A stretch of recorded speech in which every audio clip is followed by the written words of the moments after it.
Je suis évidemment mal élevé, n'est-ce pas? Le ton que vous avez. Mais c'est le ton, écoutez, c'est le ton de la vie, voilà, c'est tout. Puis si vous n'êtes pas content, ben c'est la même chose. C'est pas moi qui pense Hollande. Ah moi, il m'a jamais dit ça, hein, personnellement. Moi, je suis convaincu.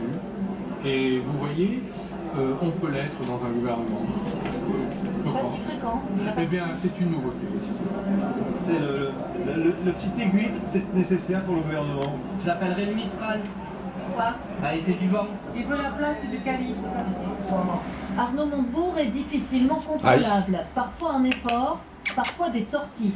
Il y eut Barroso et le carburant du Front National. Où Mittal n'est pas le bienvenu en France. Ses collègues apprécient diversement. Il dit gentiment, il dit, tu sais, Arnaud, tes déclarations, ça ne m'arrange pas quand je suis à l'étranger. Mais Arnaud Montebourg est un poids lourd du gouvernement, aile gauche. Ses 17% à la primaire socialiste le rendent pour l'instant indispensable. Gros travailleur, volontariste, il occupe un poste difficile auquel il tient. Après le limogeage de Delphine Batho, il change de ton. Écoutez, mes propos sont toujours très modérés. Mes propos doivent être placés dans un cadre qui est commun, qui est celui du président de la République. L'acte d'autorité de François Hollande a, semble-t-il, été entendu. En Corse, la trêve du Tour de France aura été de très courte durée. Nouvelle assassinat ce matin, le 14e depuis le début de l'année. Un homme a été tué et 2 autres grièvement blessés alors qu'il circulait en voiture ce matin à une cinquantaine de kilomètres de Bastia. Les enquêteurs privilégient la piste crapuleuse. Retour à présent au Caire, en Égypte. Vous découvrez derrière moi les images de la place Tahrir en direct. Nos envoyés spéciaux Patrick Fandieux et Mathieu Sellard ont passé la journée avec des islamistes bien décidés à faire obstacle à cette nouvelle révolution naissante. Certains sont même prêts à sacrifier leur vie. Regardez leur reportage.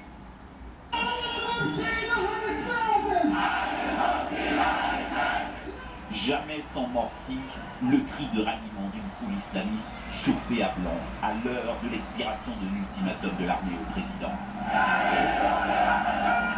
Président désormais interdit de quitter l'Égypte, tout comme nombre de dirigeants islamistes sur ce podium, dont celui-ci, décidé à défier l'armée, quitte à se faire arrêter par les militaires. Vous savez, j'ai déjà passé 8 ans et demi de prison sous Moubarak et je suis prêt à y passer le reste de ma vie pour atteindre la liberté du peuple égyptien. Longue après-midi d'attente pour ces milliers de partisans du président Morsi, furieux contre cette destitution annoncée, organisés en groupe armé de matraques et de casques, sur le qui-vive, anticipant déjà des violences à venir. Nous n'avons jamais attaqué personne. Nous sommes des gens tolérants, mais en même temps, nous avons le droit de nous défendre car les voyous de rue attaquent nos amis. Les violences ayant déjà fait plusieurs dizaines de morts parmi ces islamistes, promettant de venger le sang ainsi versé et dénonçant un complot mené par l'armée. On ne va pas les laisser se comporter à leur guise dans ce pays. Ce pays n'est pas le leur, c'est le nôtre. Et l'Égypte est un pays islamique. Ce soir, près du meeting islamiste, des blindés déployés dans un climat volatile.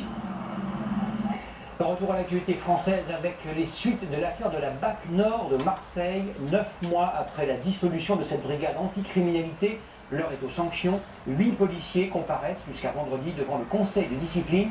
Ils